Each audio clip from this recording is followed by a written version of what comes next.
What started as a quiet story about freedom and self-discovery became one of the most misunderstood true stories ever put on film.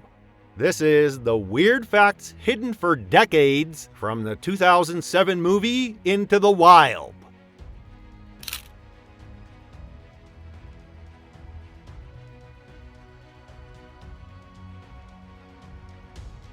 When Christopher McCandless reached the abandoned bus in Alaska, it was not a destination.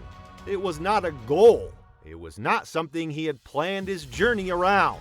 It was shelter, a temporary refuge in a journey that was already wearing his body down. The bus itself had been left behind decades earlier by a road construction crew working in the area. It was used briefly as housing, then abandoned when the project ended. Locals knew it was there, hunters passed by it. It was not mysterious or sacred. It was simply rusting metal sitting quietly in the wilderness. For McCandless, the bus represented practicality, not symbolism. It had walls. It had a roof. It offered protection from wind and rain. And in a landscape where exposure could kill, that mattered more than meaning. Everything changed after John Krakauer's book brought the story to a global audience. Then the film arrived. The bus stopped being a shelter and became a symbol. People around the world began seeing it as a final destination instead of what it really was. Some visitors treated it like a memorial. Others saw it as proof of bravery. Many viewed it as a rite of passage. Few understood the danger that surrounded it, and many of them were not prepared. But as he reached this clearing, he discovered Bus 142. Workers building the road had used this 1946 International Harvester bus as a mobile shelter. By the early 2000s, the bus was no longer remote in the way McCandless experienced it. Trails formed where none existed before.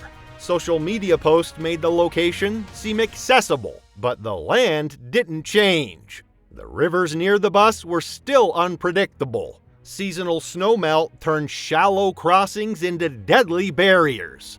The weather still shifted without warning. Distances were still misleading.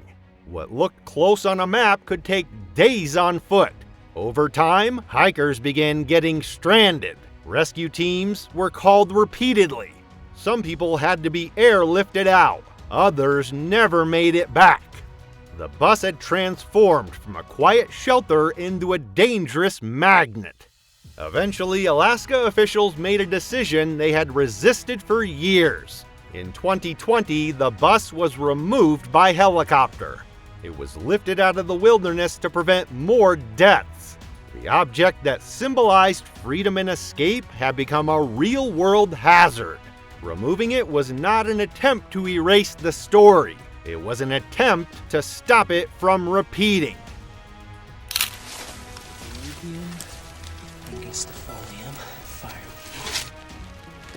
For years, one explanation dominated the conversation around Christopher McCandless's death. The idea that he poisoned himself by eating the wrong plant. It was a simple theory. One mistake, one fatal bite.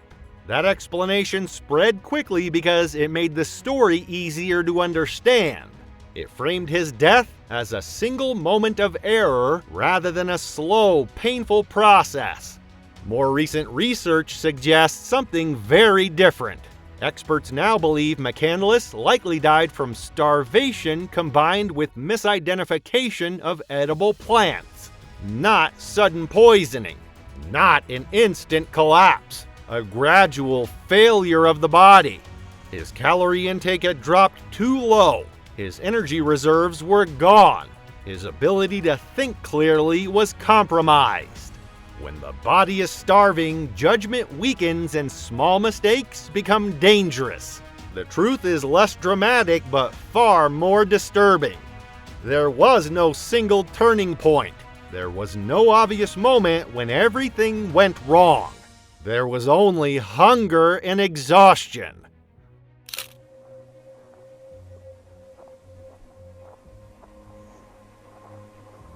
The film presents McCandless's final days in a quiet, reflective way.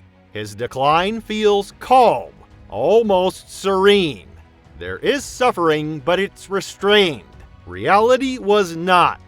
Starvation is violent in its own way. The body begins to consume itself. Muscle tissue breaks down. Fat reserves disappear. Simple movements become exhausting. Thinking becomes confused. Standing can feel impossible. The film hints at this but does not dwell on it. It chooses emotional clarity over medical realism. That choice makes the story more accessible, but it also softens the truth. The real process was likely very frightening and painful.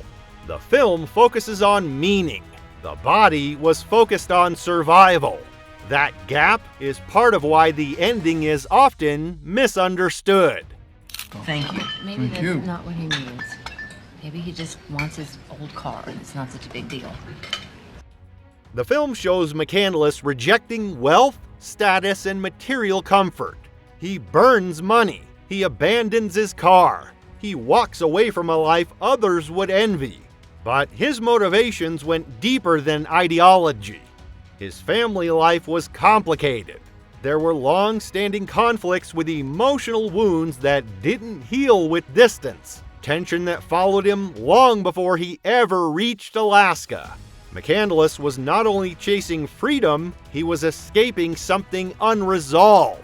Something he didn't yet know how to face. The movie hints at this, but it does not fully explore it. The truth is more uncomfortable and more human. Places that pull, if ever there was someone to keep me at.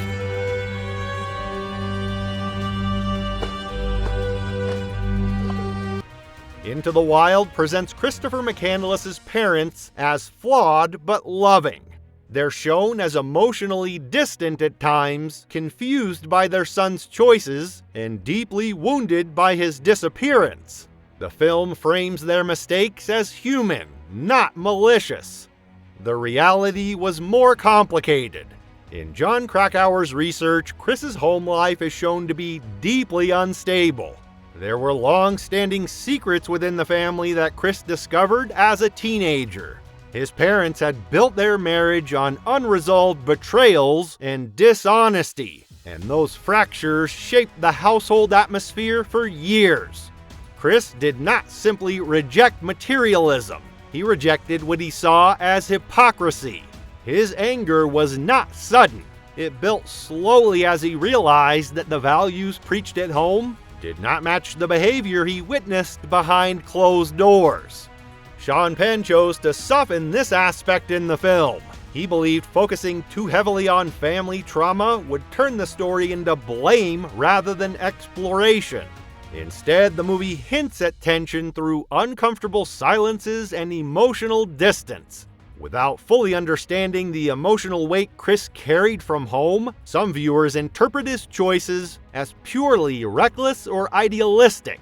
The deeper truth is that his escape was not only about freedom, it was about survival on an emotional level, long before Alaska ever entered the picture. Would you see then?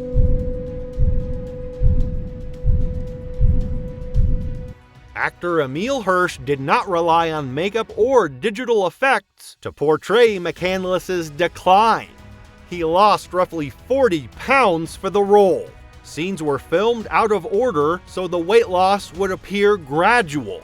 Early road scenes were shot first. The bus scenes came later, once his body had visibly changed. The extreme weight loss affected more than appearance. Hunger altered the mood. Focus suffered. Emotional responses sharpened. Fatigue became constant. By the end of filming, Hirsch was physically drained and mentally worn down. That exhaustion appears on screen because it was real. The performance didn't require pretending. His body had already done the work. You are not accustomed to have it done to them. Some of the most powerful lines in Into the Wild were not written by a screenwriter. They came directly from Christopher McCandless. Chris kept journals throughout his journey. They were raw and unfiltered, written under stress, written while hungry, written while tired. His spelling shifted, his thoughts jumped. Hope and despair appeared side by side. Sean Penn preserved this unevenness deliberately. When voiceovers appear in the film, many of them use Chris's real words almost exactly as written. Penn avoided turning them into clean narration. These entries were never meant for an audience. They were meant to help him process isolation and fear. The film lets us hear them anyway. And he came and he hiked all the way out here, crossed a huge river, and he ended up living in this bus for 112 days. Sean Penn refused to recreate Alaska on a soundstage. He believed the environment had to be real. The production filmed in harsh, remote locations where weather changed without warning. Snowstorms arrived suddenly. Rivers became dangerous in minutes. Cold seeped into everything. Hypothermia was a constant risk. Safety teams monitored the cast and crew closely. Even so, conditions pushed people to their limits. Penn accepted slower schedules and higher risk because he believed discomfort would translate on screen. And it did. Came back and I listened to it again, and then I remember calling Stone and I said, "Do you need to come over here right now?" Most films are edited first, then handed to a composer. Into the Wild did the opposite. Director Sean Penn showed rough cuts of the film to Eddie Vedder before the movie was finished. These were not polished scenes. Some had temporary audio, some had no final pacing.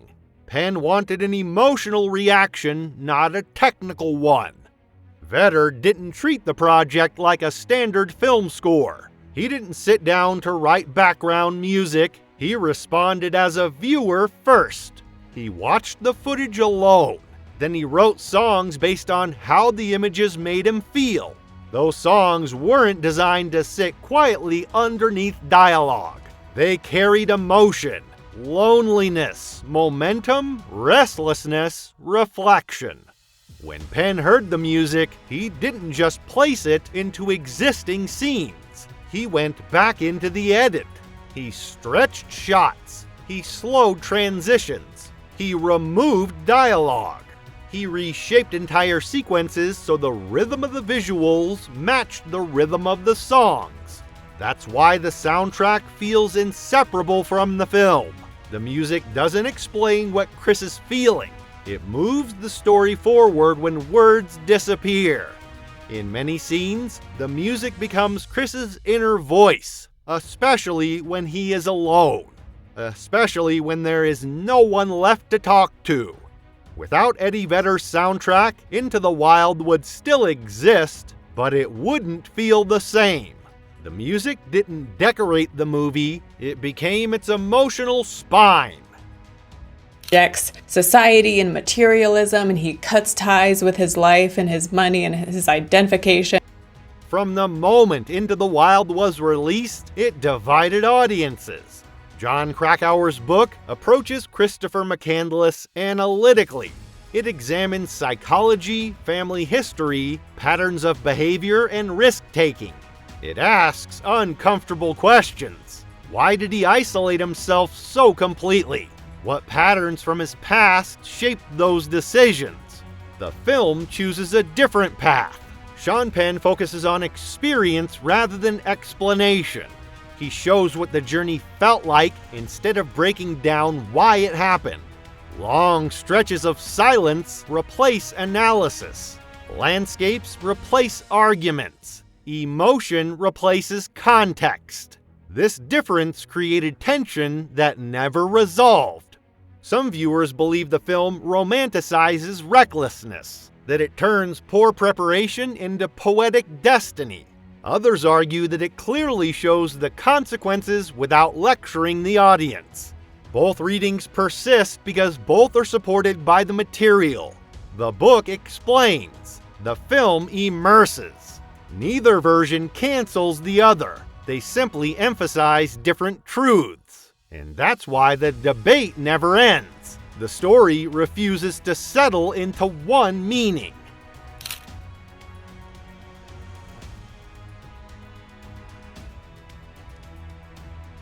Over time, Into the Wild stopped being just Christopher McCandless's story. It became a cultural symbol.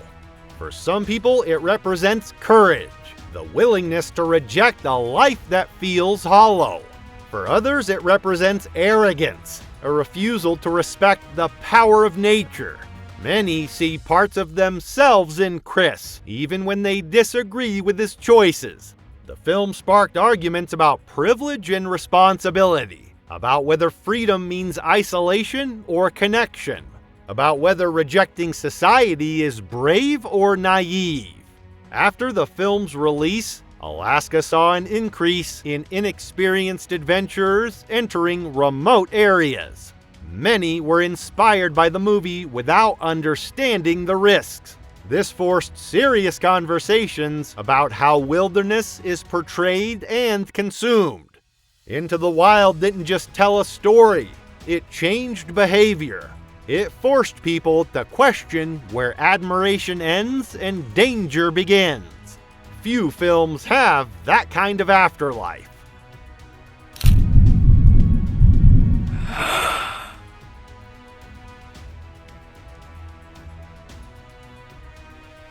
The final message of Into the Wild is one of the most misunderstood lines in modern cinema.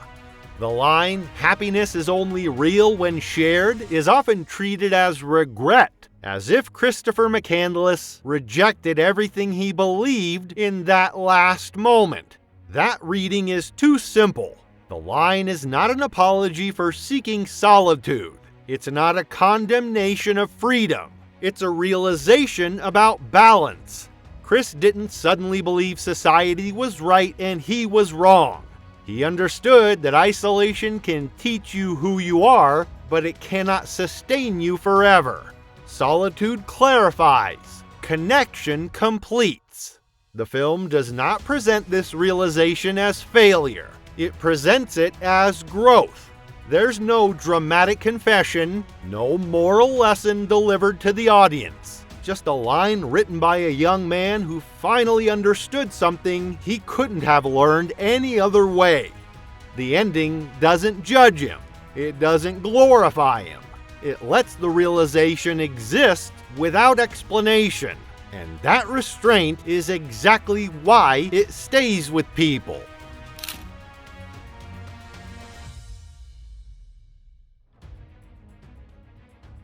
Into the Wild is not a simple survival film. It's a story about meaning, danger, and the cost of misunderstanding freedom. If this stayed with you, like, subscribe, and tell us which fact changed how you see the story.